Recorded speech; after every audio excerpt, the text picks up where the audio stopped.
जय श्री हरि। देवशयनी एकादशी की व्रत कथा। ब्रह्म वैवर्त पुराण में देवशयनी एकादशी के विशेष महात्म्य का वर्णन किया गया है। इस व्रत से प्राणी की समस्त मनोकामनाएं पूर्ण होती हैं। यह एकादशी आषाढ़ मास के कृष्ण पक्ष की एकादशी, जिसे योगिनी एकादशी कहते हैं, उसके बाद आती है। आषाढ़ मास के शुक्ल पक्ष की एकादशी को ही देवशयनी एकादशी कहा जाता है। इसी एकादशी से चातुर्मास का आरंभ माना जाता है। इस अवधि में कोई भी शुभ कार्य जैसे विवाह आदि नहीं होता। इस दिन से भगवान श्री हरि विष्णु क्षीर सागर में शयन करते हैं और फिर 4 माह बाद उन्हें उठाया जाता है। उस एकादशी को देव उत्थानी एकादशी कहा जाता है। इस बीच के अंतराल को ही चातुर्मास कहा जाता है। देवशयनी एकादशी को देवशयनी, महा एकादशी, थोली एकादशी, हरि देवशयनी, पद्मनाभा शयनी तथा प्रबोधनी एकादशी भी कहा जाता है। देवशयनी एकादशी की व्रत कथा। धर्मराज युधिष्ठिर ने कहा, हे केशव, आषाढ़ शुक्ल एकादशी का क्या नाम है? इस व्रत के करने की विधि क्या है और किस देवता का पूजन किया जाता है? श्री कृष्ण जी कहने लगे, हे युधिष्ठिर, जिस कथा को ब्रह्मा जी ने नारद जी से कहा था, वही मैं तुमसे कहता हूँ। एक बार देवऋषि नारद जी ने ब्रह्मा जी से इस एकादशी के विषय में जानने की उत्सुकता प्रकट की। तब ब्रह्मा जी ने उन्हें बताया, सतयुग में मानधाता नामक एक चक्रवर्ती सम्राट राज्य करते थे। उनके राज्य में प्रजा बहुत सुखी थी, किंतु भविष्य में क्या हो जाए यह तो कोई नहीं जानता।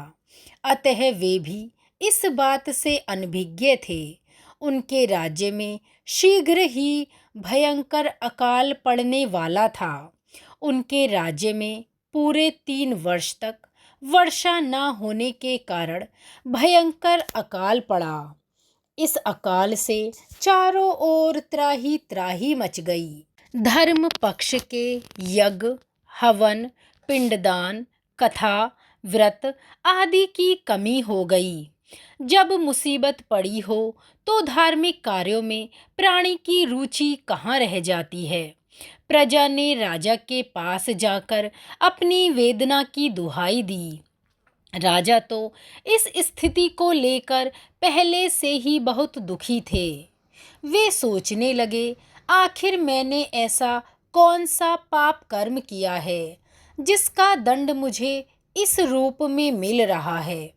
फिर इस कष्ट से मुक्ति पाने का कोई साधन करने के उद्देश्य से राजा सेना को लेकर जंगल की ओर चल दिए।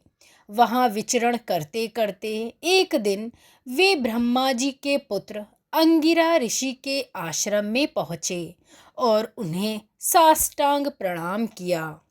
ऋषिवर ने आशीर्वचन उपरांत कुशल क्षेम पूछा।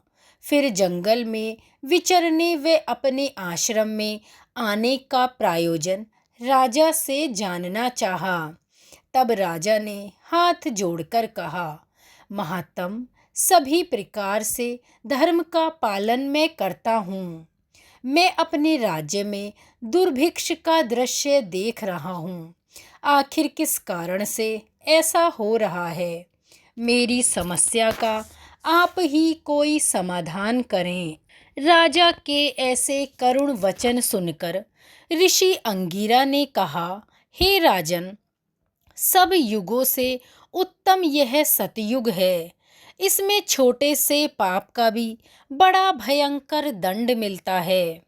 इसमें धर्म अपने चारों चरणों में व्याप्त रहता है।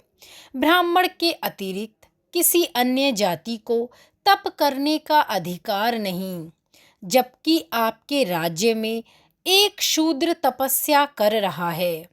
यही कारण है आपके राज्य में वर्षा नहीं हो रही।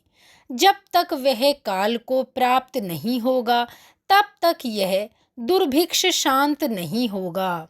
दुर्भिक्ष की शांति उसे मारने से ही संभव है। किंतु राजा का हृदय एक नर अपराध शूद्र तपस्वी का शमन करने को तैयार न हुआ। उन्होंने कहा, हे देव, मैं उस निरपराध को कैसे मार दूं? यह बात मेरा मन स्वीकार नहीं करता। कृपया करके आप कोई और उपाय बतलाइए। महर्षि अंगिरा ने बताया, आषाढ़ माह के शुक्ल पक्ष की एकादशी का व्रत करें। इस व्रत के प्रभाव से अवश्य ही वर्षा होगी। राजा अपने राज्य की राजधानी लौट आए और चारों वर्णों सहित पद्धा एकादशी का विधि पूर्वक व्रत किया। व्रत के प्रभाव से उनके राज्य में मूसलाधार वर्षा हुई और पूरा राज्य धन धान्य से परिपूर्ण हो गया। ब्रह्मवैवर्त पुराण में देवशयनी एकादशी के विशेष महात्म्य का वर्णन किया गया है। इस व्रत से प्राणी की समस्त मनोकामनाएं पूर्ण होती हैं। जय श्री हरि।